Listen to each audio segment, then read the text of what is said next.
Hello, cousins. Welcome to SASS Mass, our spirituality and support symposium. Think morning witchy chats around a warm campfire. The recording has started, and by participating in SASS, you agree to read and accept the terms of engagement, which are posted here in the chat and on our website under the SASS Mass tab as well. We ask that you mute during the recording for clarity during the meeting and for the afterplay. We will get started with a few announcements and then get into all the good witchy stuff. Oh, sorry, I forgot that I was supposed to do that. Um, I was doing laundry. Hello, everybody. Live from my bathroom. I am, yeah, so announcements, I would say, for members that haven't had a chance to check out the town hall meeting that is recorded. Let me know if you can't find it.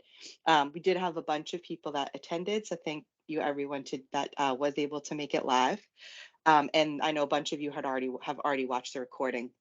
We got a bunch of stuff going on, really exciting things um, coming up, and so a lot of that is in on the town hall recording. We wanted to just give it a little time to make sure that everyone was able to rewatch that, and it's a lengthy meeting, so we're just gonna leave that up for a little bit. I posted some announcements earlier. We have New Broom orientation tomorrow. So for those of you that have, even if you've been in the program for a while and you just want to reconnect and be like, hey, how do I do this foundations program? You can pop in. And the 16th, that is open. The 16th, Jen Marie offers showing up, which is a monthly workshop. It's an add-on workshop, so anybody can join from the public or from the program. And it's an intuitively led workshop, really awesome if you're looking for that. And then, of course, we have SASS every Sunday, and we'll have our Witchwork Circle coming up on the 21st. And of course, if you have any questions on supplies or anything like that, you can post it and give Kim a tag, and she'll answer any of those questions. And I think that's it, unless Jen Marie has any other announcements. Thank you.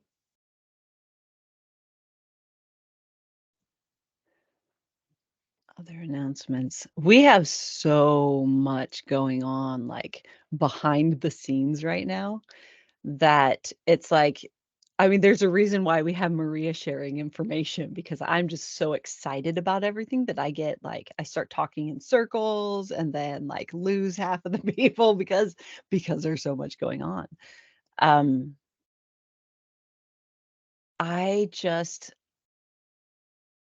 at this point, I'm just in awe of all of the things. Whoo, man, I was not expecting to get all emotional about it. I have this overwhelming feeling that the word for the next year is tidy. And it's been showing up over and over and over again, just how the more I choose to lean into my flow and trust how my life is unfolding and trust my system to guide that, the tidier it gets. It's I realized how much my own internal resistance was causing a lot of suffering in my life, right? And like the stepping back and just kind of observing things and allowing them again to unfold. I've never gotten so much undeniable confirmation about like a course correction before. And yeah, thank you, Kat. Uh, it's hitting me so deeply that it's humbling. It's humbling how we're a part of something so much bigger than us, that uh witnessing the power of connection and community is just again, it's just this humbling thing. Ugh. And so, yeah. I'm that's like I don't believe that I said much, but there it is. Um I've been practicing trying to be as present as possible with all things, being as present as possible. And what I've noticed is by being very present, it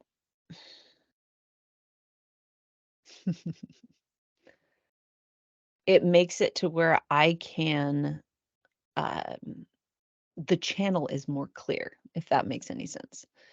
uh, the communication is a lot more clear when I'm present and not distracted by my mind making up stories of what could be or what should be, right? And trying to uh, control how things unfold or uh, what people think is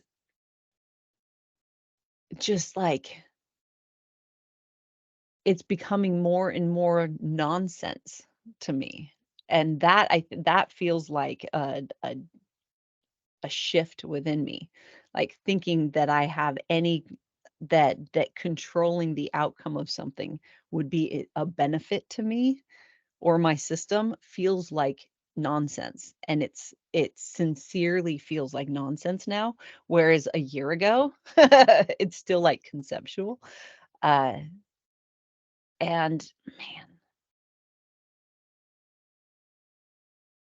in some ways, I feel like I am succeeding in my retirement plan of being a crazy old lady and, like a shameless, unapologetic crazy old lady, like, that's my life goal, man, and here I find myself sitting on the bench in the forest I have here, talking to the wind,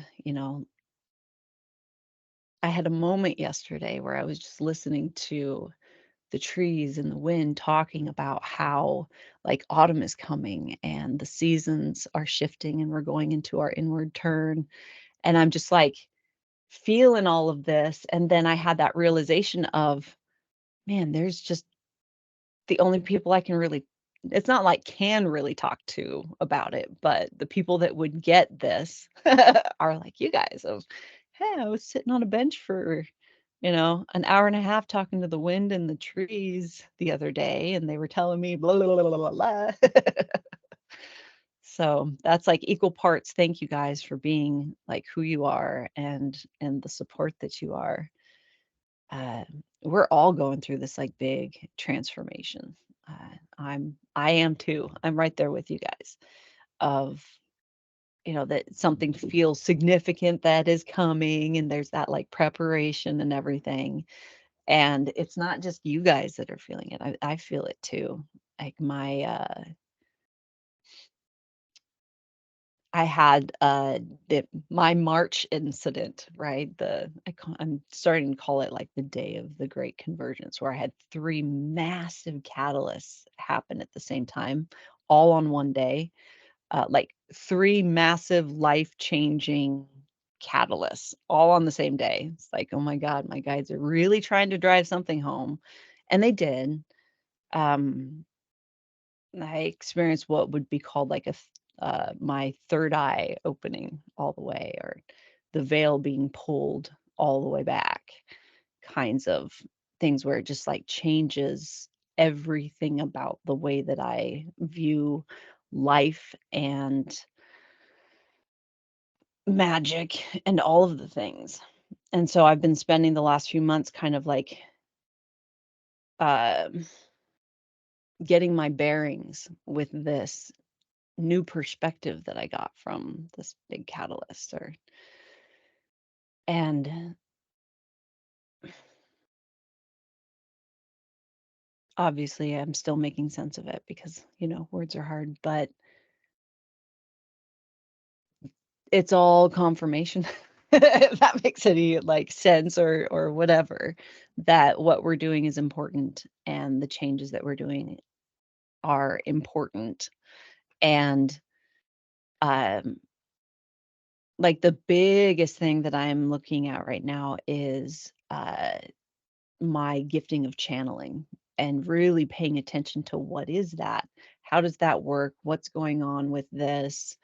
Um, how often am I channeling? And how often am I like just sharing the things that I know, right? And I'm learning that it's a lot more enmeshed than I thought it was before. And so that's fun.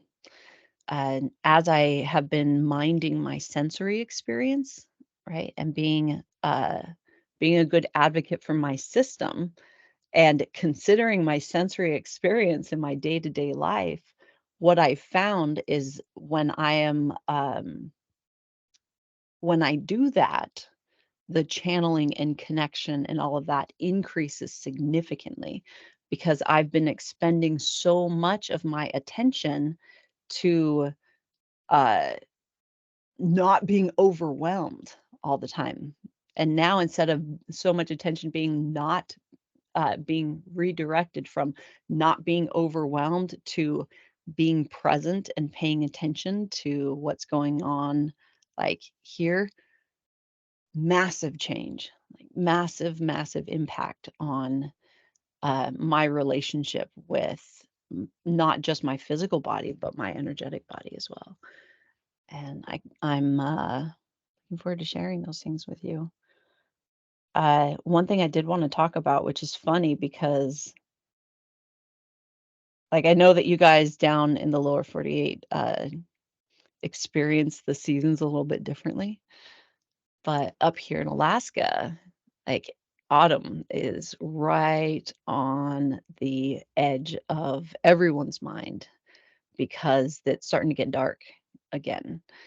And uh, Alaskans have this thing where it's a greeting around this time of year of, "Have you seen the fireweed? Have you seen the fireweed?" Everyone asks that because when the fireweed blooms reach the top of the stalk, then it's 6 weeks till snow flies is what the thing is here. And so people are starting, yeah, people are starting to ask that question, "Have you seen the fireweed?" And so up until now in the summertime, Alaskans, are like, "Go, go, go, go, go." We do the party thing, and then, like, take advantage of the sunlight. We're doing the farming, and we're doing the hunting, and we're doing the all of the stuff. And then it gets to this tipping point, and our attention turns toward, how do we make this winter suck less than last winter? How do we make it suck less? And so I that started to bring up the memory of last winter in the blizzard. Do you guys remember that? I was I was in a home alone by myself with the dogs when we got a blizzard that lasted like 5 days straight. We're talking like 80-mile-an-hour sideways winds blowing ice. So you couldn't go outside. It's 20 below. And I lost power for 3 days in my house. And that's a serious problem, obviously, right? Because of the cold, but um I that's when I felt Gertrude really talking a lot in my house and started to develop the relationship with Gertrude and be like, okay, we got to keep the house warm. And all I had was a small gas fireplace that was not meant to heat space. It was only meant for like ornamental use, right? And I set up an altar in every single room. And every hour, I would go around and light a candle and uh, connect with Gertrude. and it was this cooperative thing, and we were able to keep the inside of the house above 40 degrees the whole time that we were without power, which is amazing. My son's fish didn't make it, which made me feel terrible because I didn't even think that like the temperature in a little fish tank would get too cold. I felt terrible. But anyway, so this year I am getting pinged to set up an altar to Gertrude and actually start that cultivating and that relationship with them now, and acknowledge what they did because they literally saved my life last year. And our homes in general in Alaska, like those walls are the difference between life and death. Like 5 minutes of exposure, and you're like it at some times during the year. And so yeah, I've been thinking about what does that look like and how do I want that ritual. And how do I, because it's gonna be an altar work because I love altar work. But yeah, um, I'm gonna start setting up an over the winter altar to my home and start leaving offerings to Gertrude for all of the stuff that they do for my family.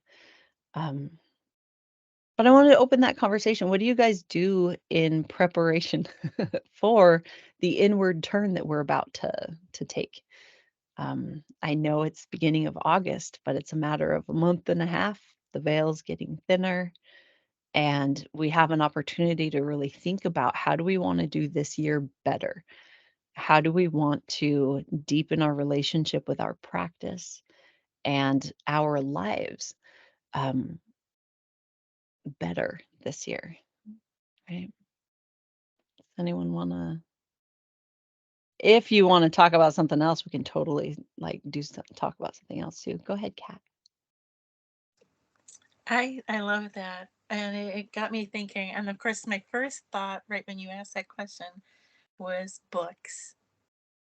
I have a lot of books that I've been accumulating, witch books, herb books, forestry books, all those things. And winter to me is the perfect time to have a hot cup of tea and put a blanket on and just read and gain all that knowledge. And so that was my first thought, was that's definitely what I'm going to be doing. As I have the books, they're all set up on my bookshelf. We're going to get some tea, and that's what we're going to do, is settle into that. And that'll be my thing for the winter this year, is gaining that knowledge. And I got a new brand new grimoire to put all that stuff in, so I can actually have written stuff. So I right now I'm still all over the place, and I'm like, I want that nice and tidy for me to go back onto and say, this is what I did, this is how I felt, this is what happened, and and and go on from there. So that's what I'm going to be working on this winter. You're gonna love the worksheets, Kat. Like you're gonna love the worksheets. Oh my god. I was actually asking about that right before SAS. I'm like, do I want to stay in the program and do the worksheets? They're like, yeah, you're gonna love them. I'm like, okay then. The the way that I could dive into this again, but I want everyone to have a chance. But the worksheets, how we're there's more than just the addition of the worksheets. It's the format and structure that's adjusted a little bit, so that it works like a long form spell. So there's exercises as well, an actual outline of the exercises, an outline of the like meditations and thing and rituals and spells that you do throughout the month. It's channeled. So, which is I giggle about it, but yeah. Go ahead, Ray.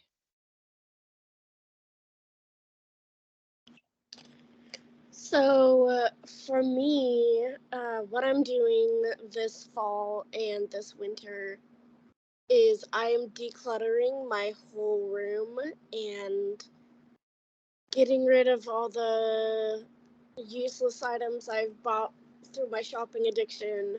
Um, I just finally got to the place where my room was no longer serving me and everything just felt like too much.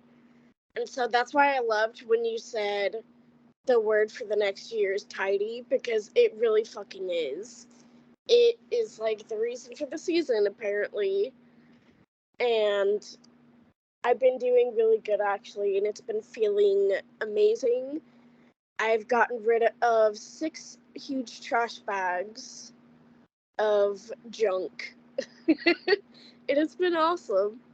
It's been really clearing my mind, and I feel like I'm just like finally in a sense of calm, and I love it. So yeah, I just wanted to say that you're completely right about tidy being the word of the year.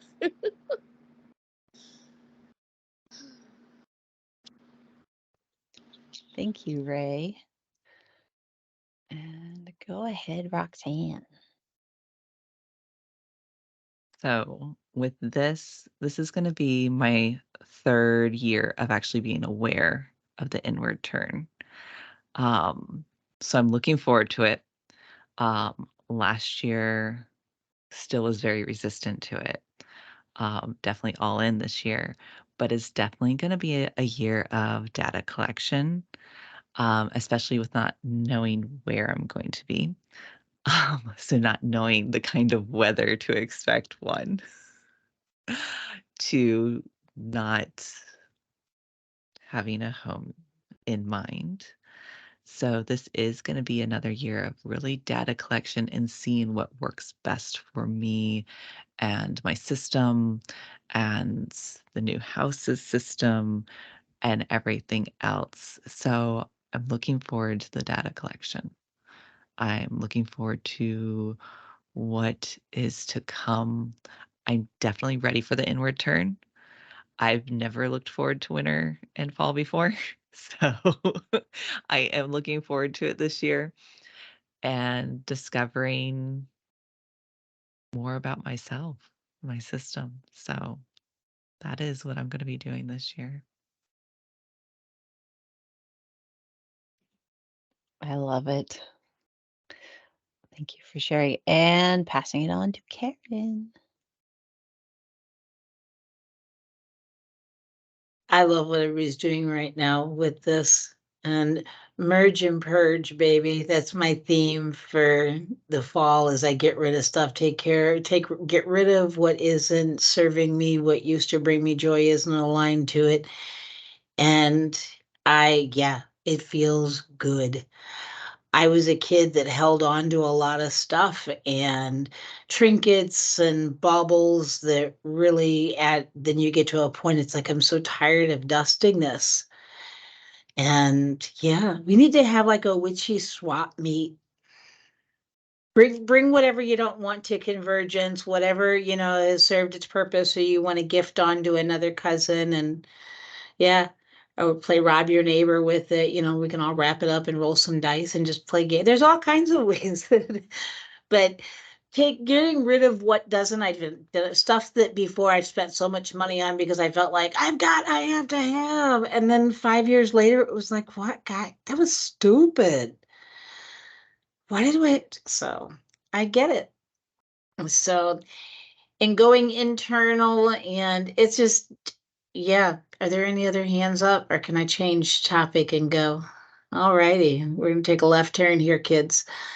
So I fell asleep the other night in the town hall meeting, and because that's just, well, Eastern time, and I get up about 4 a.m. So I'm Central time, but at 4 a.m. is early and 9 p.m. is really late.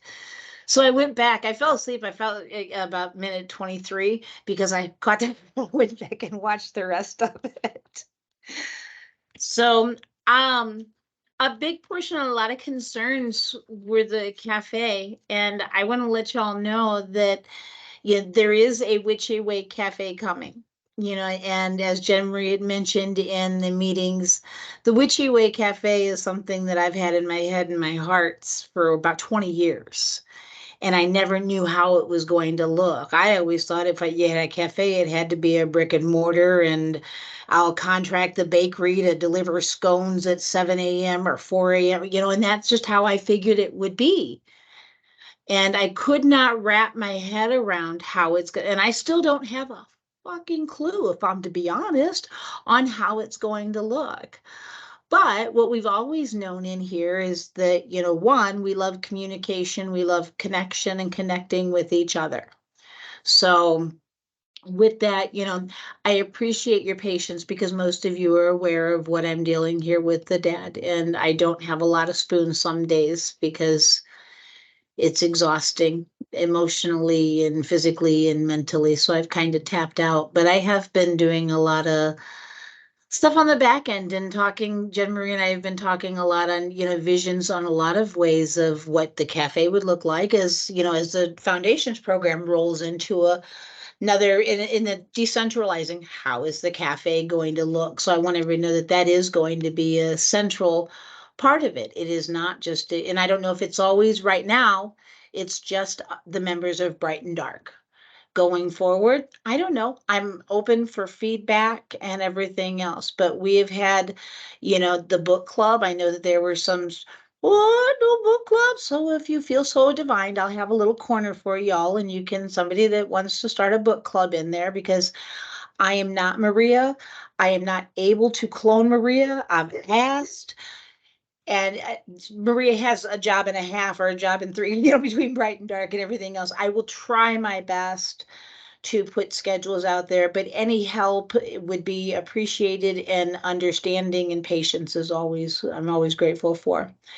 But yeah, we'll have a tarot corner, we'll have, and Creative Flow is coming back. I have spoken with Ocean this morning, and they will have their own little time, and they'll set that up, and that'll be their own little space for creative space for all you little artsy fartsy fuckers. No, I'm just kidding. I love you guys.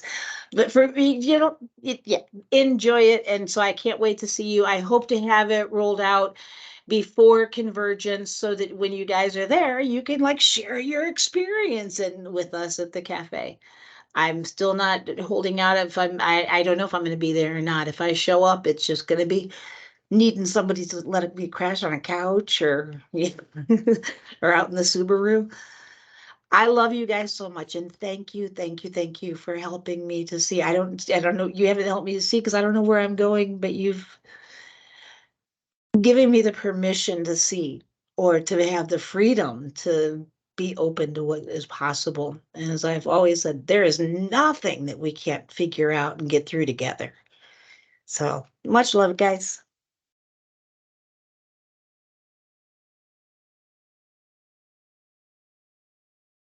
Thank you, Karen. Ah, some of my like I'm still kind of getting pulled back to talking about this like preparation for the inward turn. And then again, I know that we have a good month and a half or so before we really like are going to be implementing any of this stuff. But like Roxanne was saying, you get to the point in your practice, your annual practice, that you create these supports for things like your inward turn. And for those of you that don't understand or don't know what we're talking about, during the dark times, so during winter, uh, our attention tends to turn inward.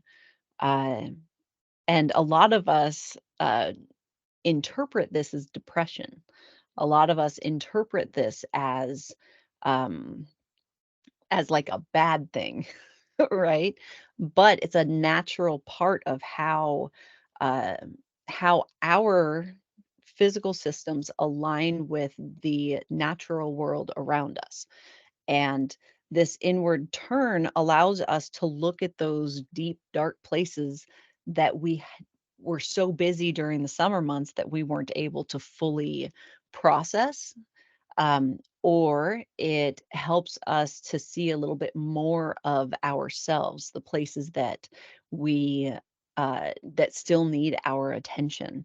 A lot of times in the winter times, we tend to like there's more like family and like neighbors and that kind of like community drama because we're kind of closed in with each other a lot of times, or we're visiting family because there's like holidays or whatever.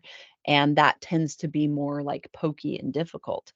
And so when we get into the practice of acknowledging the fact that our system turns inward during these times and give ourselves supports like, oh, I'm going to make time for myself or my system at least like 3 times a week to spend an hour and educate, like read books and, light a candle and have some tea and make this like ceremony. It's a way for you to show up, you as the advocate for your system, to show up and give yourself time and space for that inward turn rather than being in resistance of it, and like fighting it all the time. One of the ways that I do this personally is I have a practice akin to veiling. So I wear hoods and like beanies and hats and things over the wintertime uh, to cover the my energy center at the top of my head and my like throat heart area. Um, and the reason for this is because uh, I'm acknowledging and honoring that inward turn and saying, "Hey, no more." Like we're blocking this off a little bit, hedging things up so that I can honor that process of turning inward. And so that's just an example. Go ahead, Maria. So I was like giggling to myself because when you, for me, like having this active shadow work practice, for 2 years, I'm like, aren't I not always inward? Like I'm always taking an inward turn, but that's a joke. But the certainly that, well, not really. That is very serious. But the energy, definitely shifts. And I realize from really paying attention, and I'll see if it's the same this year coming into winter.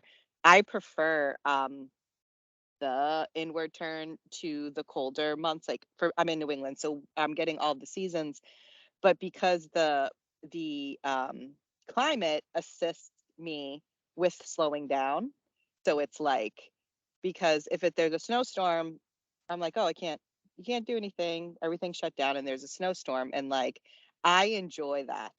I like, and I know there's lots of people that are like helpers out in the snow and everything like that. But, and there's those of you that love those winter activities, which I love, but like I'm in the loft while y'all are like on the slopes and I'm like reading my book.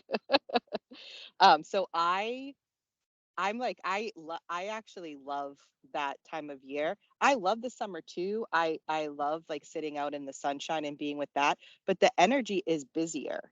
And so I'm just really recognizing like those feeling signatures that that I'm getting with each season. Realize like how much how much masking do to like integrate into the busier times of year, and summer is definitely a busier time. We even see it a lot here. Like people were like, we are having shifts, right? We know we're working on the program a bit, but we're not as active in the community like online in the summertime. And we've seen that for, like this for this time, these past 2 years. And so like we are more active together as a community in the wintertime. So it's interesting. So I actually I'm looking forward to it. I like it. I just there's kind of the energy of, yes, I'm turning inward, but the outside world, like it kind of slows down a little bit, and it helps me with that process. So that's what I have to say about that. Thank you. Ta-da.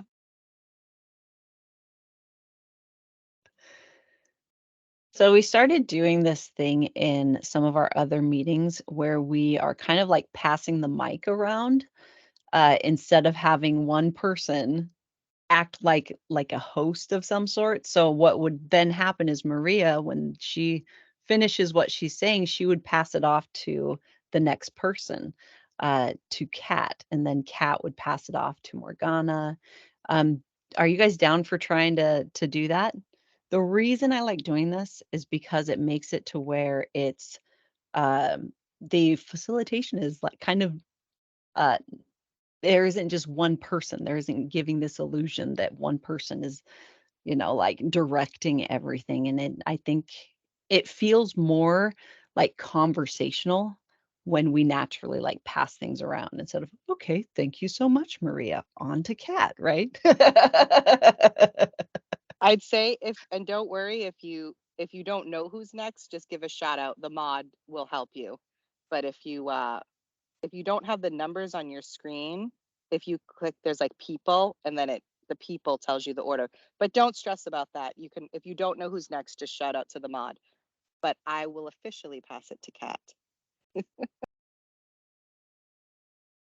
I had to test that out, and you're right, I did. I clicked that, and I'm like, oh, there's where it says Morgana's next.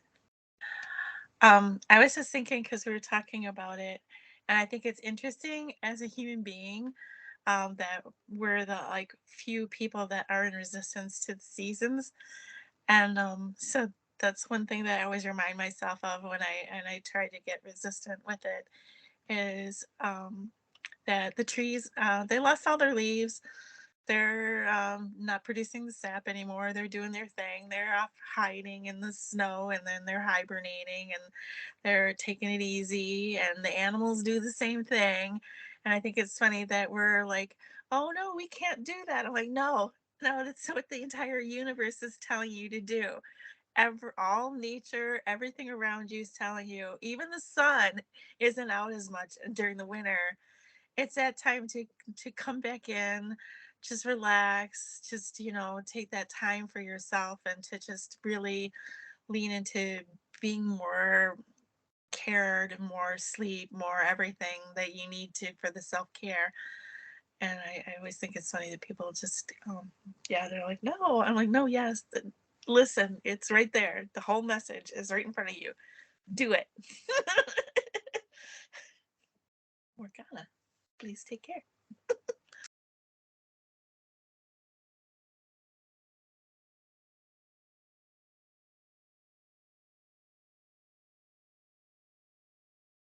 Um, for myself, um, well, I have a statement and then I have a question. So, um, for myself, um, at this point in life,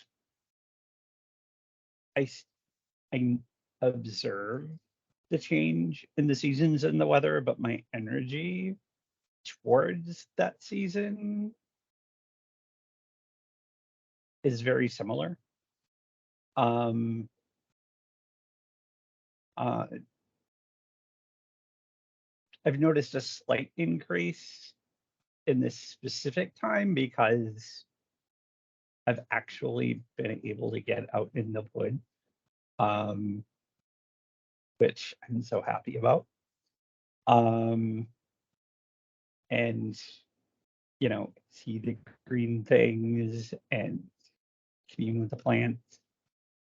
Um, so there's some urgency because I know that's a limited time. Um, but for the most part, it's okay, this is how the environment is right now, and it's a temporary thing, and we pass through it. The question part is, okay, if bright and dark's going to be more focused and they're more going to export things that don't necessarily fit focus. I'm thinking specifically with the connection part that creates, well, social connection that creates the connections where there's friendships and friendships that develop so you can have connection based relationships, so you can have connection based magic, because that comes from trust uh, on a certain level. If you export that when it's quote unquote in house, then there's implied that, a safe space is provided. If you export that, then that comes into question. So, has that been thought about? And that is my question. It's been thought about so very deeply. Um, the hmm, right now it's like I just got like 5 different paths that I could go with explaining this, and I'm like, okay, which one is highlighted? Um, there, I can understand why there's a little bit of confusion. Those that were in the program when we first started, uh, are more settled about it because they remember what it was like when we had the Witchwork Circle and the sacred space, and that's all we had. We didn't have a Discord, we didn't have any of that. And the bonds that were formed during in those places of positive containment, in the Witchwork Circle and the sacred spaces, that's what like the hearth keepers, the bonds that are formed that uh, they all have and we all have was formed during that time. And what we're doing is expanding the original way that we did things by adding, because we'll still have the chats that are in the sacred space channels and the witchwork channel. So we'll still be able to make those connections and build that trust. Um, but as far as like social connections that are outside of the programs that we're offering, decentralizing that makes it to where Bright and Dark doesn't have control over your relationships and your social time, right? And it makes it to where because I don't believe that any one person or a business should have control over how you socialize and who you socialize with. But in the program, the things that we're talking about, right? The shadow work, the connection-based magic, those conversations are still going to happen, but those conversations need that positive containment. Uh, that very specific conversations that are guided and supported for expansion. Hanging out and sharing your day to day and interactions and forming those bonds off platform and in your own like spaces, I think is really important.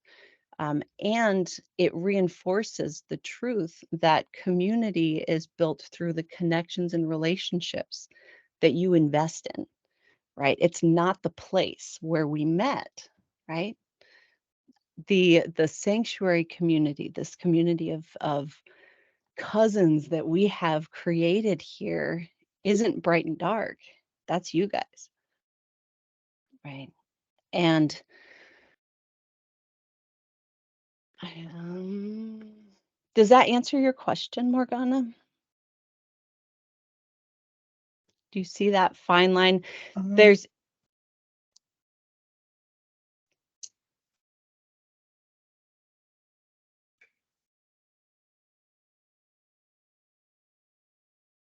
Kind of yes and kind of no.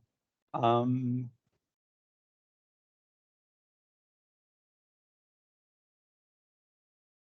because it's kind of an insider group, and some of the and well, you don't walk around. Well, it's not frequent that you run into people and you're walking around in the grocery store and you talk about witchy stuff. So, bridging that gap between witchy and mundane, I personally am like, I don't know what to do with that. Um,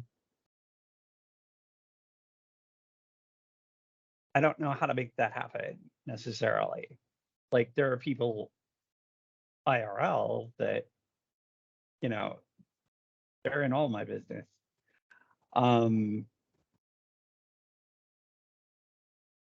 my online friends are usually typically part of a specific community, and that's where I know them from. And I can't say that I've been in a position where I have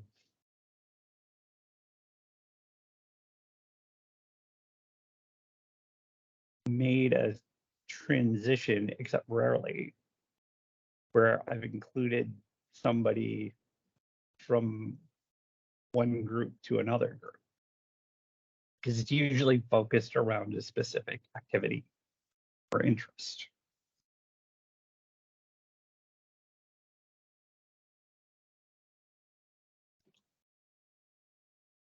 Go ahead, Maria. I think that everything you're saying is so, it's like, certainly I've been thinking about it as well. And like Jemmery said, we've just been talking about it a lot. Um, Something that just from like my perspective, what I kind of noticed happening is, Bright and Dark was a creation of obviously like Jen Marie's mind and heart and what her guides, were pushing her to do. And so as we go, we continue to take like data collection, and it's very important that we listen to everyone that has ever wanted to give any feedback or suggestions. Um, but what I kind of noticed is that the social part became the main focus, and we lost a bit of what the original intention was to share the perspective of to share multiple perspectives on magic, but we're also doing the shadow work piece of it. So what kind of happened is that we had a social environment happening and people weren't getting the shadow work foundation, and things happened. Catalysts, came about. And not to say that the catalyst wouldn't have come about without that. So the kind of what I think what we're trying to do is set people up for them to have developed their own practice with shadow work and magic, connection based magic. Because what we found when we started, before we had the social community, is that's what we did, focused on those 2 meetings a month. It was 4 meetings back then. It used to have 2 sacred space and 2 witch works, 2 different times.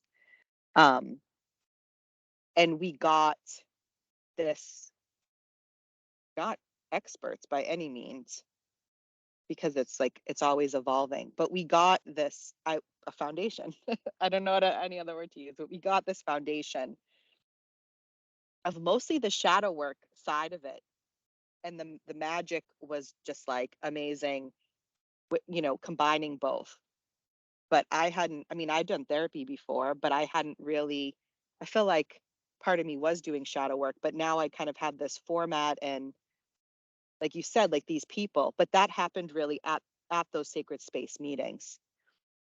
And I noticed a huge shift in my relationships in First of all, I don't even know if I'd have relationships within Bright and Dark had I not had the shadow work practice, because that's just how we all connected. But my whole life has changed. Like, I'm just so much of a kinder person to like the external, world. To say, just to say the least, because I have an active shadow work practice.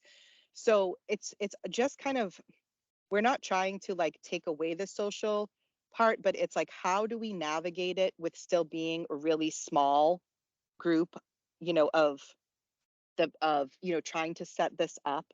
And also, how do we try to engage people with the main like mission of Bright and Dark, which is shadow work and the connection based magic piece.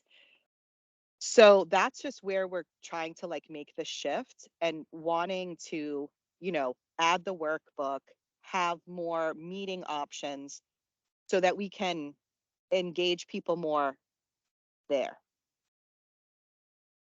And then we're going to see what happens, and then we're going to see what happens in the future. Doesn't mean that we won't add things, but we kind of have like the format in the sense where we know the shadow work has to come first. The shadow work piece has to come before the social piece, because that is how we have a safe space. So that's my perspective on it. And just the other kind of hope is that once you've been engaged in active shadow work practice, and I do think it takes like a year about to really kind of get it, or it took me, I'll just say it took me like about a year. Every month, like when my first year in Bright and Dark, every sacred space, like my mind was blown every meeting. And some meetings were more intense than others for sure. But it also helps you, or sorry, I shouldn't say you, it really mean me. It helped me because I don't want to tell anybody what to do. I don't like being told what to do, and I don't want to tell anybody else what to do. I'm just sharing. And if it helps you, wonderful. It helped me develop that discernment to know which groups I want to be a part of and which groups I don't. And that piece, I got the chills saying that piece is really important. And that is like what we want to do. We want to empower and help you to have that discernment to then go out and choose which other community groups you may or may not want to be a part of. Like we talk a lot about avoiding that power over all dynamic, being in more of a power for all. And so by engaging in a active shadow work practice, you can recognize those things. You can recognize, oh, this sounds like a power, and if you choose to be in a more of a power overall structure, there's nothing wrong with that either, where there is kind of like a leader, but it just you make that decision. But we want to give you these foundational tools to like help support you in figuring out what you want. So that's like really what how we're trying to set this up starting October. Um, and we like hear you so deeply, like that community aspect like is important. But we can't we recognize that the community without the shadow work, that's where it kind of got a little bit, I'll say, messy sometimes, just a little bit messy. And so it just, again, it's nothing, it's just all data collection. So it was just, okay, this is what's going on, and like, where do we kind of want to shift? And so many hours of discussions, conversations, and like having feedback to try to kind of sort, where we want to go into this new year. So anyhow, I'm going to stop there. I talked a lot. Thank you for listening. And who is next? Let me see here. Jenry is next. I'm gonna lower my hand. Uh, when I say that we have thought a lot about this, we're talking hours and hours and hours of like very deep conversation because there's a lot at play here. Um, I love that Maria brought up that, we do focus on alignment, connection, cooperation based approach to life in general. And the way that we interact is very specific to give you guys some contrast, because what you're so accustomed to is that control based approach to life and social dynamics, that hierarchical. There's always some guy at the top that's making the decisions for the whole group. And we don't want to play that game. And over the course of the last couple of years, we got to see places that we were still playing that game, and why it's problematic to continue to leave any kind of space for that kind of game. And so this shift that we're doing is further flattening things out, um, to the point that even the witchwork circles are not run by me. They're run by a group of witches that are volunteering to facilitate that. Same thing with the sacred space meetings. We've done away with the even hearthkeeper program. We are peers. And the hearthkeepers are the ones that have done this working before and are there to help you do this working as well. And the sacred space meetings will be facilitated by a group of those that have gone before. So you don't have one person at the top making all of the decisions or leading the discussions. And when we do social dynamics, right, when we're all like hanging out, um, and so if we look at it how it was before, right? We had multiple social groups like the cafe, and we had creative flow, and we had the book club, and all of these different ways of us connecting. But I had the final say on everything that happened. If I didn't like how something was going, I could go in and like change it however I wanted to.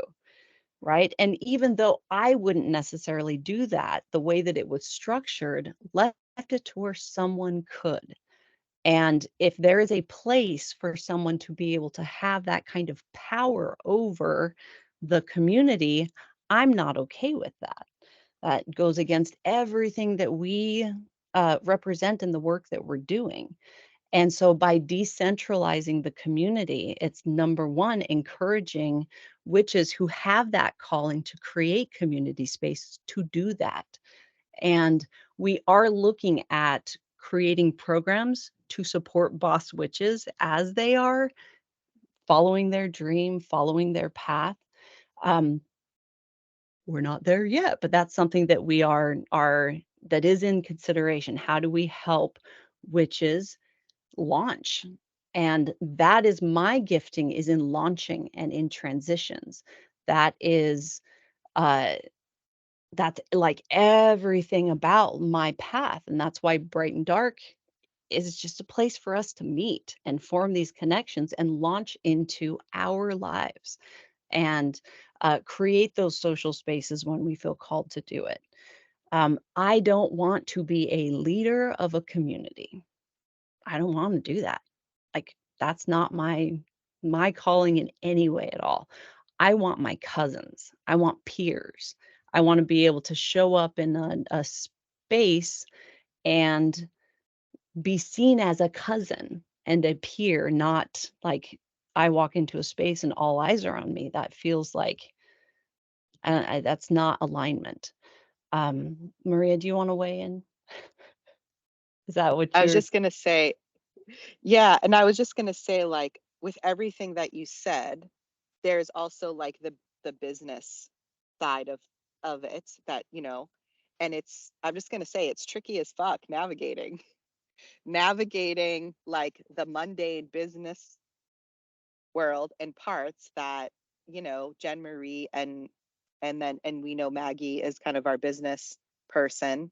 And then like integrating it with all this because we're held to like the business rules to actually have, so anyways, without, but it's just part of like how, like what we're really trying to do is like how we integrate these things. And it takes like a lot of thinking and hashing out and talking about. So it's just interesting, this whole thing, this having this perspective to the business also is really interesting. So shall I hand it off to the next Just person? one second. I just wanted to Yes, point out that go for it.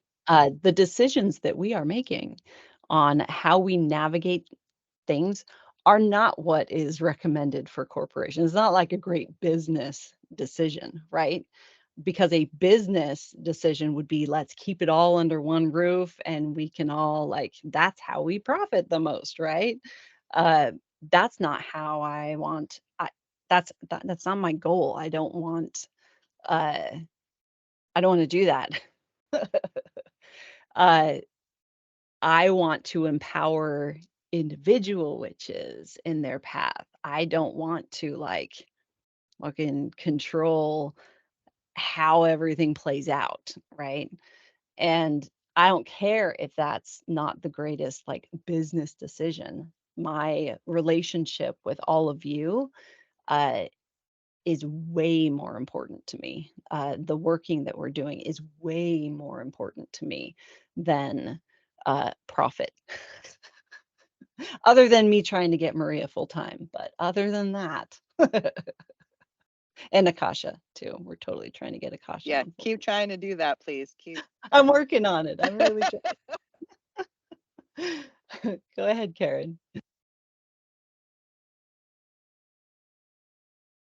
Actually, Corey, I noticed your hand was up earlier, sweetie. If you want to jump in, go for it. Okay, thank you. I did just want to jump in for a second as a new member of this community that I truly appreciate what you are trying to do here, especially regarding the social aspect. Because as a new member, when I come to the SASS Mass or other meetings, I see the same people almost all the time on screen or talking. And I'm not a new witch. I've been a witch since I was 8 years old. And it's intimidating to try to break into a group like that. You guys talk about things that you've talked about in the past and jokes that you have, and I'm not involved in any of that. So I feel like I'm like butting in or stepping on toes when I tried. And I know Sharon Marie is always saying, this is for you. I want you to be able to communicate. We're here to listen to everybody. But when it's always the same people all the time, it's hard to really feel like it's for everybody. And I have no real fears of talking with people. And like I said, I've been a witch for a long time, but it's still very hard for me to come on here and try to communicate any thoughts or things that I've had, just because everybody seems to know each other so well. And I think that it would be really helpful. I just keep thinking, if I was brand new, if I just realized I was coming into witchcraft and joined this community, I would be afraid to even say anything, thinking that my questions, that they're going to be considered ridiculous, or I don't know what I'm talking about. I don't want to make a fool of myself in front of all these people. So I really just wanted to come on and say how much I appreciate all the work that I see that you are putting into this. I am looking very forward to October. However, I am going to Panama with my sister for a month, and I don't know if I'll be able to pay much attention to it then, but I realize how much work this is, and I really appreciate it because I can see what you're trying to do. Yes, people hate change. I know that. People want to do. My tagline, when again I'm old, the internet first started and Zypher was my username, was Zypher hates change, because nobody likes change. But often we don't like what's best for us, and we don't realize what we're missing until we take that next step, and taking big steps are hard. But so I don't know if I've contributed much to this conversation, but I just wanted to let you know that as a new person, I think that what you're doing here is very important, And that as the token new person, I just want to say that I appreciate everything you're doing here to try to really make this a community that's focusing on the work, focusing on the shadow work. That's what I am here to learn. But again, it's hard when you all know each other and have been through so much. And when you're coming from the outside, it just makes it a little more difficult to kind of try to slide your way into the conversation. So, all right, I will cede to Ben. I don't understand what's going on here. So there we go. Yay. All right. I it just in terms of what you just said, I just want to say like masking is such a fickle fellow, and that like we didn't always know each other. The community has only been a thing for like 2 years. And I personally joined last year in June. However, don't really know many people and don't really have really deep connections with many people due to my own life circumstance where I didn't like get in like I've quit my job and I've had all these other things, but on top of that have a social anxiety disorder. So I the idea of having small talk or getting to know someone personally makes my brain literally spiral out. Like the just talking about my hands are shaking.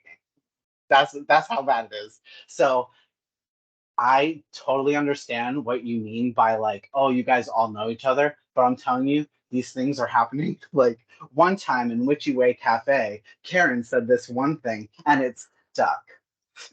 And that's it. And because we all have ADHD, it just sticks forever. Like it's just like, and you remember that time, and it sounds like it happened 2 minutes ago, or just the other day, or 10 years ago, even, but it happened like in a very offhanded moment, like not in a meeting, in somewhere else, just with like some crazy thing. All of the everything you hear, we're all just really good at masking. Like I just want to like ease your concern on that. That is all.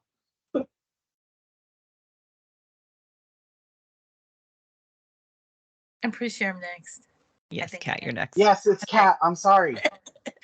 I'm like, that's okay. It's a new thing. So I'm like, I'm just gonna pop right in there on my own. I definitely agree with what you said. And being one of those people that does a lot of talking in these scenes, because I love to overshare information and things like that, I even myself will often feel that way in certain groups and things like that. I've been with the foundations program for at least a year and a half. And it feels like a lot longer than that. But that doesn't mean that I don't sometimes feel like an outsider in certain areas of it too, where I even get that feeling like you guys have such a deep connection to each other. And I wish I was a part of that. And it's something that I think we all feel being neurodivergent in ourselves, that it's not you're not alone. That's the words I'm looking for. It's definitely a shared feeling, and I have that feeling myself. And I forgot who's going next. It's who's oh, it was Next. Karen Marie, right? Yes, Karen's next. Good job, Alrighty. Kat.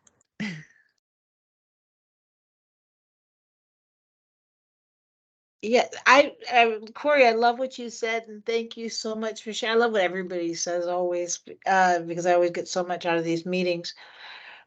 Um, but your perspective, is very valid, and I just want you the community really started to really click and get together, as Maria said, through the shadow work and stuff. The cafe and stuff going on, that really just started last Thanksgiving. It wasn't something that we've, been in it just clicked for hanging around talking about witchy shit. And we've had gotten private jokes, but I don't ever I don't like anybody feeling like they're not welcome. And I know it because and the beautiful part about having a social aspect, like it's kind of they having a cafe like this is kind of like an emotional romper room, because at the end we know there's enough people around us that have done shadow work that will, one, call you out on your shit or listen to it and help give you a helpful perspective on it to reframe it or, consider other perspectives. And because what I've learned, I mean, I've been a witch for quite a while myself, but I kind of feel like doing witchcraft before shadow work is kind of like your easy bake oven compared to, like, the Gordon Ramsay setup of everything, if that makes any sense. And that it's just it because until you can get rid of the blocks, the shadows, the stuff, the doubt and the triggers and not feeling good enough. And when you were talking about, because I'm socially uh challenged and I'm awkward, and the first thing when you were like, well, then there's all kinds of different platforms, everybody can pick different platforms, the 9-year-old little girl was like, pick me. They're going to pick somebody else's platform. I know they are. I know they're going to pick everybody else's platform because mine sucks. Because that's what, and we know it's all irrational, but those what you see when those triggers, when they hit, and going through the shadow work and knowing that all the right people will be in the right platforms right when they need to be there to hear what they need to hear. But yeah, well, I mean, I please, I hope that come to my platform. No, come to everybody's platform. I look forward to seeing everybody, but I'm glad to share this part of doing shadow work together and being able to have a safe space to do that on all the platforms, and so we can grow however it looks.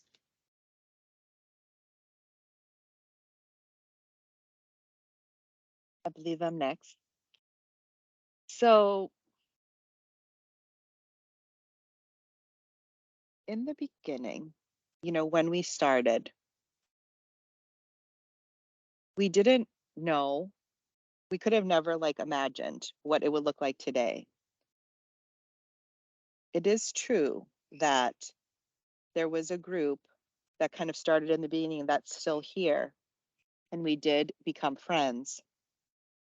But I believe the reason why that alignment took place was so we could support a larger group. Because this isn't a one witch show. Like, no one person can do what we've done. It took like a team effort, and it took like just doing the thing, like just doing this, and just how can we support the community better? Let's try this. Let's try the hearths. Let be because it was not done before. We're entering into this thing that, and the people that the hearth keepers and other support people as well.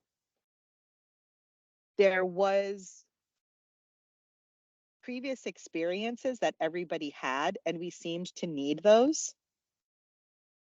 And because like we're creating these things. And so Karen had said something a few meetings back, and it was about talking about the community. And also Karen always says a reason, a season, and I don't, of course, like there's a lot of deeper things like kind of going on, and it's all really pretty amazing. But I do think that the support was needed, and in order to provide that, we did have to connect. And because we connected is why we're still here, probably, like doing this. To be able to, like, Jen Marie and Maggie kind of initiated this thing, and then there just needed to be a layer of support, and that's kind of what shows up. And because, yeah, we have had, that relationship for 2 years, but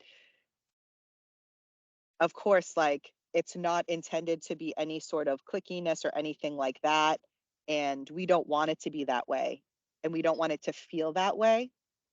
And so that's like a lot of times, to how we what we talk about too, because we want everyone to feel included. And like Corey, I appreciate so much what you said. It really validates the direction that we're going in, um, from like your perspective. And that's what like we're here for new, like it's new brooms, right? And so I mean, I feel like I'm still a new broom. Um, and I feel like I will like be for a while. I don't know when I'll feel like I say I'm not a new broom. I don't know.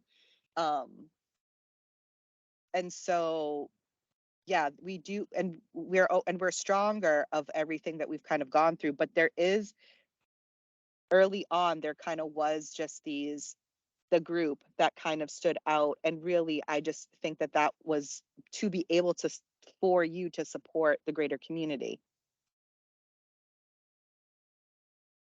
And so, yes, I don't think I can say anything really that hasn't been said yet, but that's kind of been on my heart for a while, because it comes up like from time to time about, that, like what Corey had mentioned, like people coming in and them feeling like, like when you're not part of the inside joke, like, right? And that kind of a feeling. And we don't want to do that. And I do appreciate also being called out on it. Um, you know, so thank you. And I think no more. Do we have hands? Hold on. Oh, Petra. And Petra, you're amazing, because you're just amazing, Petra. Pass it over to you. Thanks, Maria. I was like, how does that hanging my name is, and like amazing. Okay, I can group with that. My screen is totally frozen, so I can't see any of you. So if I freeze or anything, please put it in the chat, because I won't see it. Like if someone's like, we can't see you or whatever, as long as you can hear me, that's all that matters, I guess. I just wanted to say, I think it's really interesting that we're talking about these things. Perfect. Thank you, Roxanne. I appreciate that a lot. Just knowing, I'm like, is it working? I don't know. My phone's like, I need a new phone. This one's on its last legs. It's doing its best, guys. But I think it's really interesting that, like, I mean, I'm not in the program, so I don't know what the things are, what's happening. I actually was going to sign up this week, and that had a bunch of stuff happen that was like, this is a priority before adding more to my like bucket. I was like, I only have so many spoons and I'm using them to do a bunch of other stuff and process a ton of really intense emotions. But while I'm listening to everyone share, there were some things that came up, and also like, I never do this. But I started, like, I picked up my tarot deck and I was just like, what's coming up here? Like, what do we need to kind of whatever? I'm not going to share that without consent. So if anyone wants to hear what cards came out, just like put it in the chat and I will share that in a minute so I can kind of get an idea. And if people don't want to know, then, if no one's like, yes, then I'll just like, maybe it was just for me. I'm not sure. That's why I'm like, I'm putting this here, because like, that is not a thing that I usually do. So the piece that I wanted to share, and kind of just like listening and being someone who's like inside outside, do you know what I mean?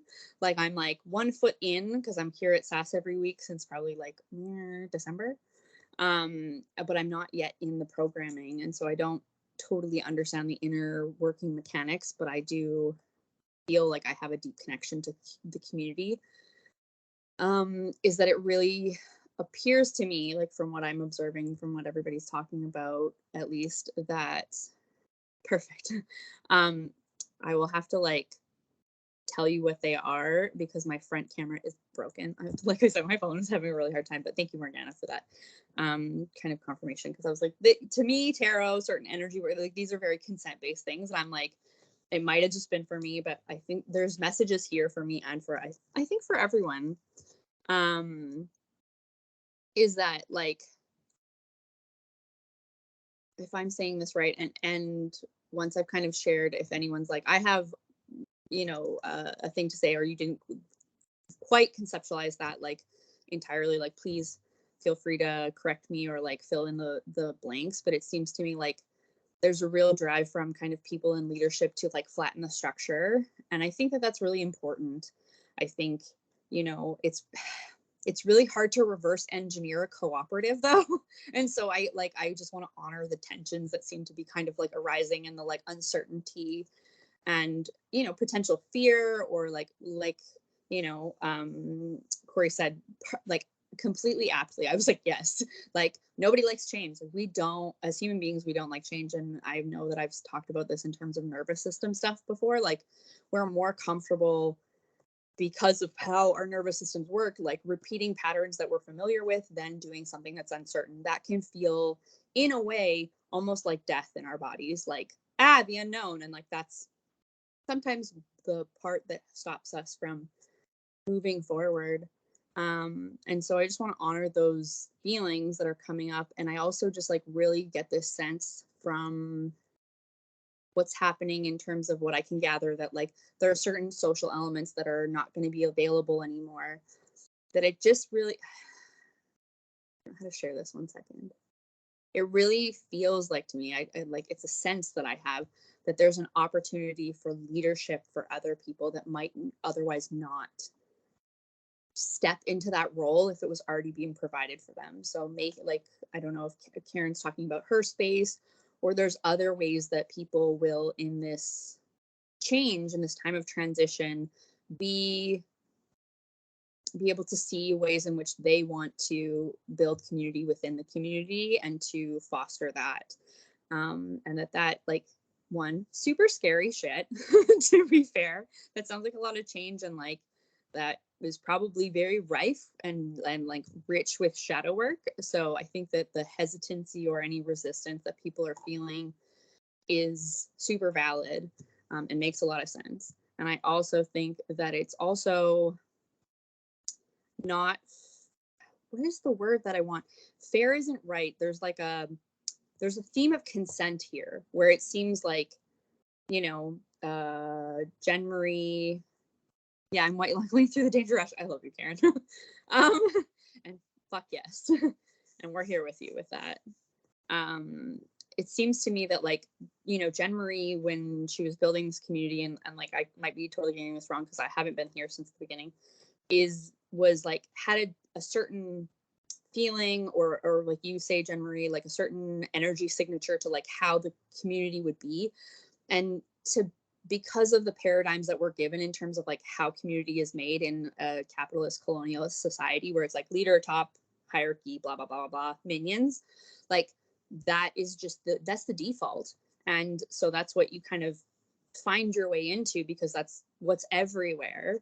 And that was really not fulfilling for you, Jen Marie. Like that just is kind of the vibe that I get, and that you're wanting something that's much more rich and less like power goes up and down and power instead of power goes side to side.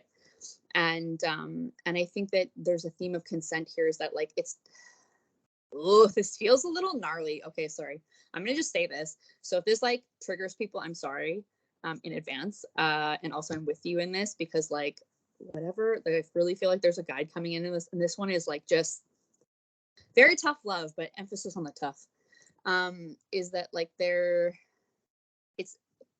it's not fair to ask Jen Marie to continue to operate in a position of power that isn't serving her or isn't feeling comfortable with who she's growing into, and really maybe the original vision that she had for what this community would be like.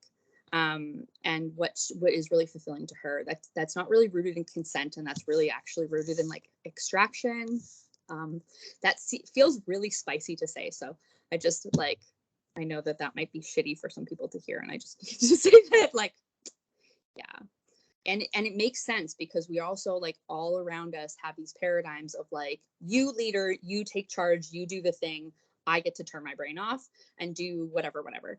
And it is so much more difficult to realize our own agency, sovereignty, and power, and to be in a less hierarchical structure.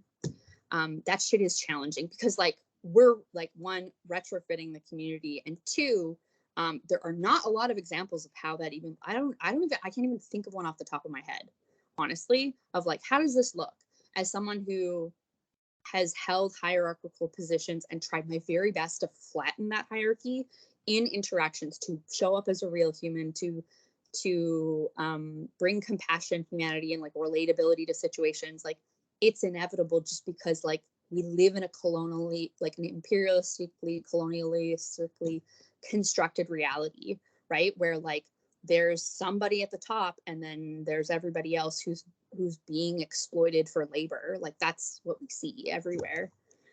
So I just wanted to like share that piece because I think it's really important. And I will just like quickly say the cards. It's and then I think Jen Marie has a weigh in. I don't know if there's anybody else before her, or Issa was before her. Anyway, and I don't know if I said your name right, Issa. I'm so sorry. But it's the Wild Unknown Tarot deck. The cards are the Empress, the Tower reversed, Death, the Daughter of Swords, which is equivalent. I had to check this because it's equivalent to the Page of Swords, the Seven of Cups reversed, and the Daughter of Cups.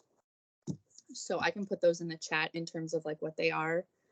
When I was looking at this, like the Wild Unknown is a bit different. It's a less like there's a lot less judgment in the descriptions of kind of the cards, but it really says to me that like, and this is very thematic for me because I just had an epiphany this week that I'm like, I don't know if I want to share this. I do want to share this. I have a part of me that's trying to avoid sharing this because we're talking about something else, but it feels so fucking connected. It's like thematically so on point. Is that like I've had 3 appointments with my therapist. The last 2 have been, or like all 3 there have been ruptures. The last 2 I have been like asserting my boundaries and kind of reestablishing energetic boundaries between the 2 of us. And it's become really apparent that like she has all these preconceived notions and stories about like how she has to be, like the way in which she needs to be my therapist, and is not open to learning and is being very resistant. And it's become really apparent to me through guides and through other friends who have gifts that are like, this is on purpose. She can't come with you where you're going. She's very threatened and insecure about like who you are, and she's very afraid. And also that fear is in the midst of this dynamic that you're trying to like utilize to disconfirm experiences. So it's not going to disconfirm things anymore. It's going to just further aggravate them. And so you need to find someone who's braver, who can be with you in whatever's next, which feels kind of intense, but is also like exciting. So these cards kind of speak to me in terms of like an intuitive transition. There's going to be some shit that's going to burn. We don't like sitting with things when they die. Like, that's something that 1, we're not good at in society, and 2, like we don't have a lot of practice with, right? But I think that it's really important that like we don't hold the paradigms or the conditioning that we've been told around when something fails or when something ends, what that looks like or what that's going to be like. That like things, that death is less of an ending. Yep, this feels important, and more of a transition. And that we need to lean into our creativity and into what is ahead of us, and to kind of trust the kind of like our own intuitions and the work that we've already done, and that like we have or are learning or have people around us who know how to navigate what's ahead. I hope that makes sense. I'm going to just pause there and give other people space to share. Thanks, everybody.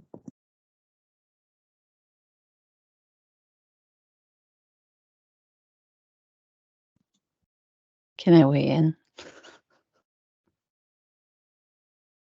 That's up to Issa. If Issa That's needs so fun. next or not, then that I would let her decide. But I'm going to lower my hand. Sorry. Oh, please do weigh in, Jen Marie. Yeah, the community actually was not in the original design of Bright and Dark and the Foundations program, the community kind of just happened, right? The community happened because of the connections that we were building in the sacred space meetings and at the Witchwork Circle. Uh, but community, these kinds of things happen wherever I go. Anything that I am involved in and have been my entire life has resulted in forming community. Uh, it's again with like I'm taking a different look at my like giftings and callings and those kinds of things to better understand my path. But a big part of foundations is that we are deconstructing from dominion-based social conditioning. And when your mind has been uh, programmed to look at the world through a hierarchical lens, um, that has to be deconstruct. You have to like deconstruct that, and a lot of that, and the best deconstructing is modeling, like modeling another way of interacting, and that is one of the like big reasons why we're shifting back to the original plan is that uh like what Petra had said, where else do you guys experience a flat organizational structure and uh, this kind of like peer support approach to workings and that kind of thing? And so this shift made it to where we can be like, see, this is how this works. Every meeting that we have is a collaborative thing. There isn't a host. There isn't a one person thing. We found that a lot of uh, okay, backing up just a little bit more. Uh, there's a reason why people that look like me are so easily that fall easily into cult-like behavior, or cult-like dynamics. We're primed for that kind of subservient, again, top-down dynamics. And I actively look at our engagements and hold it to that. And it's a list that I want to post on the website as well of like what to look for social dynamics of cults.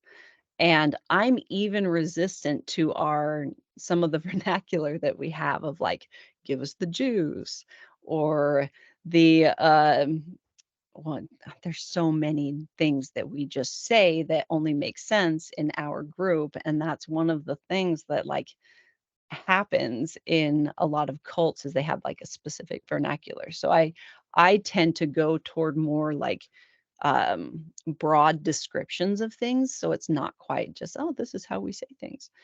Uh, but I didn't do that at the beginning because 2 years of experience has shown me a lot more. I've done a lot more research into cult dynamics, and I've actually been able to witness uh,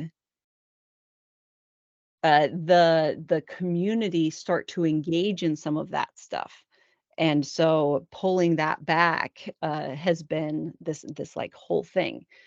Um, I The other thing that I want to kind of like touch on a little bit is foundations is a channeled working.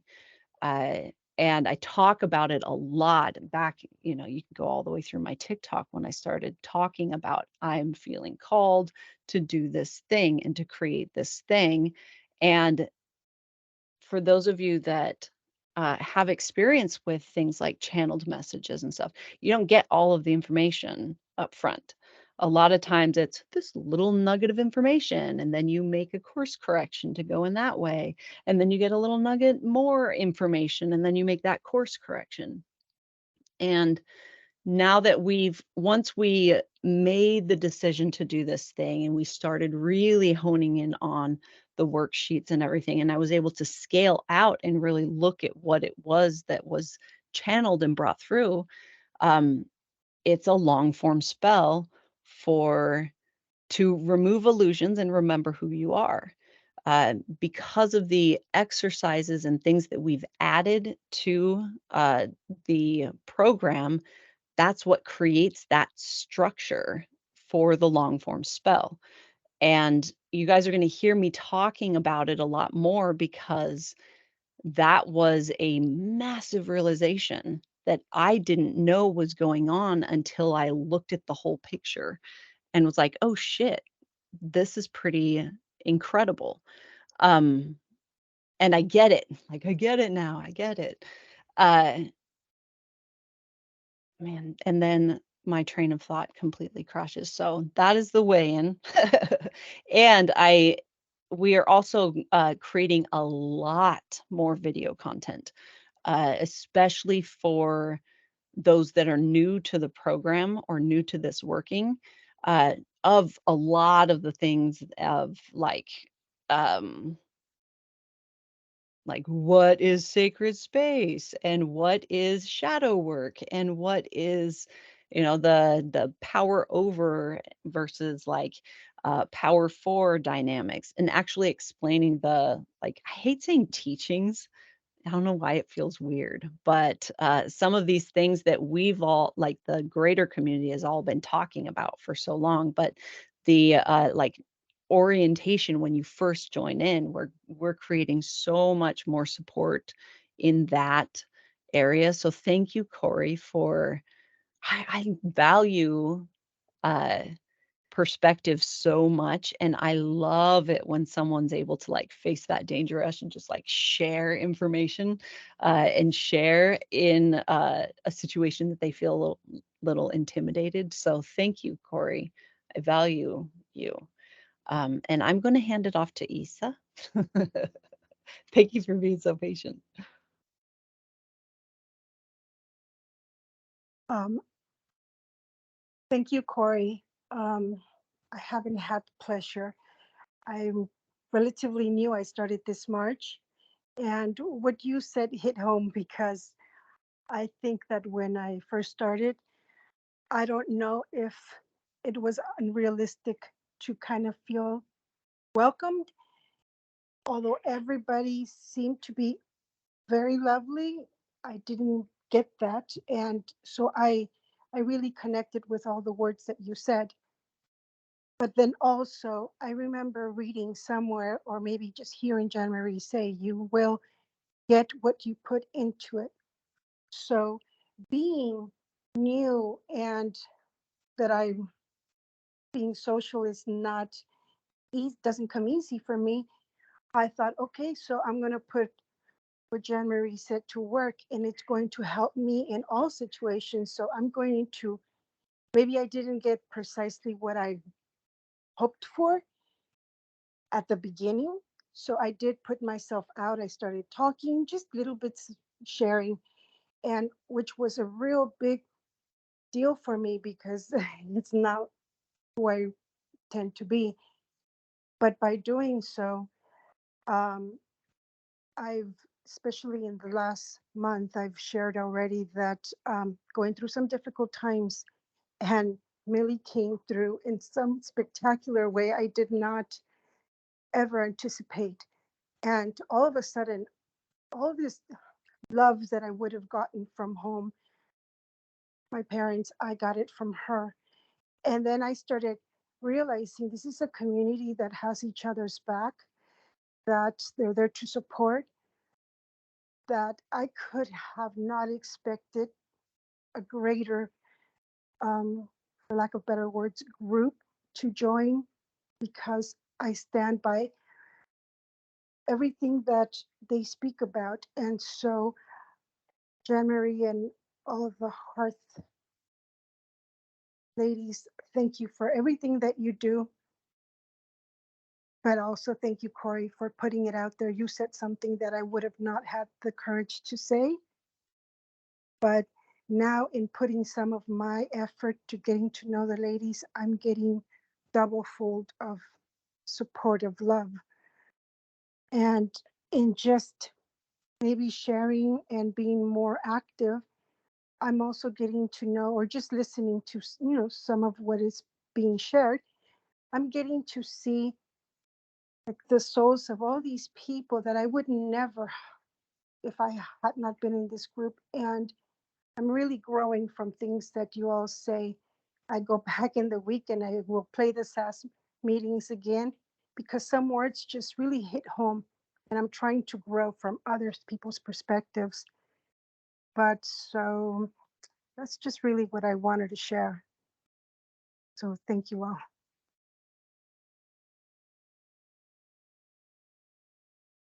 Thank you for sharing that. So, um, okay. First, I'm just doing a 15 minutes heads up. But also it's okay. I'm trying to rearrange my thoughts. As someone who's been here since the beginning, um, and knowing, hearing other people's perspectives and feeling, sometimes that, being left out and everything else. I too have felt that way, even with being here for as long as I have, because of the shift that has happened some with it being more of like a social group sometimes, because that is a little bit harder for me to keep up with being in a different time zone, literally on a different day. So it's been harder for me to connect the way I did in the beginning when it was just the meetings and just shadow work and everything else. And I shared that a little bit during the town hall. But I just want to let y'all know that I hear you and I see you. And thank you for sharing your experiences. And I did want to let you know that, some of us who have been here for a while are feeling the same way in some aspects and feeling very left out of conversations because we're not able to always participate in the social aspect of it. Um, so I just wanted to share that with you. And yes, next was Maria. Hello. Sorry, I had to just started raining. We were talking about rain, and of course, started raining. So to go inside. Um, I it's like every time someone was talking. I mean, this happens every SASS Mass and happens in a lot of meetings, but for some reason today was highlighted. Every time everyone was talking, I was like, yes, yes, yes, more of that. And wanted to kind of share what kind of we hope will happen is that like what your experience, Issa, with Millie is that you are able to like get the, connect with people through the meetings and everything and kind of getting that like piece of information that you like needed to hear at that time that felt really highlighted, but that there's not like any one person that like has all of the information. It's about sharing, everybody sharing their perspectives, and that like everyone's perspectives are valuable no matter where, no matter how long you've been in the program. That's really just like irrelevant, you know. It's more about we were all called to sign up for some reason, and some people may stay for 1 month and some people may stay for 2 years. But it's like shifting from like what everybody was saying, of like that there's one person at the top, is just like there's not like one person, there's no other person that has even the answers to what you seek.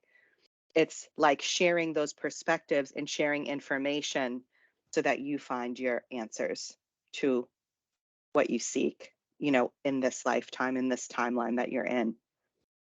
And yeah, I think that's all really just what I wanted to say is like that is what we're hoping to set it up back to where that feels that's a space where you just want that to kind of flourish, is that it's a sharing of perspectives and that everyone's perspectives are valuable, and that yeah, there are definitely those like aha moments where somebody says something and something like clicks for you, and those moments are amazing. It's like what I live for, you know.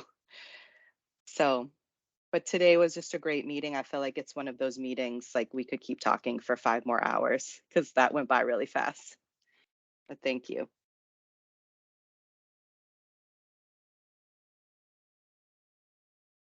Ezra, go ahead. So I came in late, so I didn't get the like exact thing that Corey said, but I think I've got the gist of it because I felt at some point, the same way. Um, uh, One of the things that I've talked with a couple of people about is like the hierarchy of time, like, and how, like, I'm never gonna know Jen Marie for the last 2 years. Like, I'm only gonna know her for the last one year that I've been here. And so for people that come in, I think there always is gonna be a little of that feeling sometimes, even if you can sometimes tap into the like we've always all known each other type of perspective. Um, there are times when that it's like an ebb and flow situation for me. Like I came in and I felt like I was like in the thick of it like immediately. And then um I was having like a flare of my chronic illness. And so like I kind of disappeared for a while and like not fully, but like I wasn't going to as many meetings. And, I have a lot of family things that I'm part of. And I, do Shabbos sometimes. And so I can't do like weekend meetings as much as I used to. And so sometimes when I'm not going to things, I feel like there is like I get FOMO and I'm like there's fear of missing out happening here. There's like things I'm missing. And but then I come into like I drop in to like a meeting like I just did now, like an hour and a half late, and like I feel like I immediately like kind of tapped in, like Maria mentioned it, and I was definitely feeling it, that this particular SASS Mass like has like a very deep flow going on. Like I think that ideas themselves are sentient. And sometimes they like you could kind of feel it in this conversation where it was like there was this stream of ideas happening and we all just kind of like went, hey, uh I'm going to talk now and I'm going to have the like voice of this idea for a moment. And then it crumbled and there was the next person, you know time to be the voice or the conch shell holder or whatever. Um and that is like if you can also um tap into the stream of time sometimes, you can lessen that feeling of time hierarchy, because even time, even though it seems like, you know, this kind of like unavoidable, constantly moving thing, even that is actually a lot more flat and flexible, I think, than uh, we as like humans perceive it. Um, because we're probably looking at it from a hierarchical perspective, even though it does seem like almost the last great hierarchy to get through sometimes, because it is entwined in like the fabric of space. Um, but yeah, I think that's really all I had to say about it. I just wanted to feel like tap in because I also felt that stream, and I've also felt the time disparity. But I think that's also why it's like what Issa said. You get what you put into it, because if you're putting time into it, you get more time.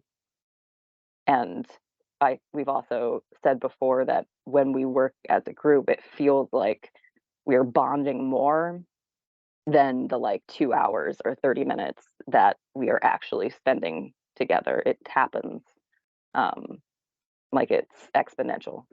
So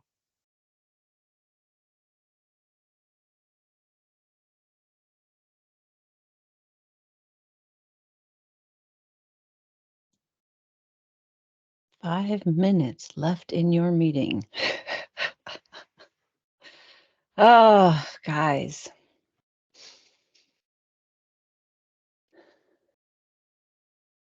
That communal channeling thing is pretty amazing. I haven't heard it quite put like that. Um, we experienced it at the first autumnal convergence, the power of what it's like when a group of witches that have done serious deconstruction work around relationships and connection, when they get together and share physical space for a period of time. I mean, so much happened in at the first convergence that it made it absolutely undeniable how powerful this work is that we're doing. Uh, there, I mean, there's so much like paranormal shit that went down at that vineyard in the few days that we were there. And that connection that we're building here, both within and with each other, uh, that feels so important. Uh, there is something that is beyond real about it. Uh, and it feels like a medicine for what is coming, right? And I don't say it as much as I used to. I really very much feel that what's coming, that big impending feeling that so many of us have, uh, that our social conditioning likes to say, oh, it's a big like battle, the end of the world is coming and all of this. It doesn't feel like a battle to me. It genuinely feels like what's coming is a reunion. This awakening and realization of what is real and what is not. And uh, choosing connection. That's what feels like is happening. And it's what I'm witnessing happening in just the connections that you guys are all making and the depth of those connections. The depth of those connections uh, go beyond time and space. And again, with actually being able to witness confirmation of that on a consistent basis has made it that's why that's why my like faith in this pivot that we're making, this course correction, is so unshakable, because I've had so much confirmation. I would be a fool to not like, I would have to really really have blinders on to not see all of the confirmation of everything all around. uh, And I'm really genuinely excited about what is coming in this next trip around the sun. My soul is excited about uh, this next trip around the sun. It's like I made a TikTok the other day about it. It feels like there's this quiet celebration in like ancestral lines with regards to what's coming in this next trip around the sun. And I love that we have this support, this space that we just drop in, hour and a half late, whatever. If I need 30 minutes of connection on a Sunday, we can do that. And I love this for us. I love this for us. You guys are amazing. And the work that you're doing is amazing. And the work that you're doing is difficult.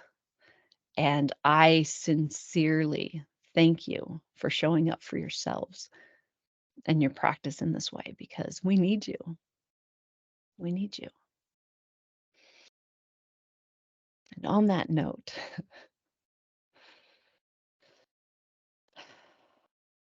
may your practice be expansive and filled with many blessings, bright and dark. See you guys next week. Bye, guys.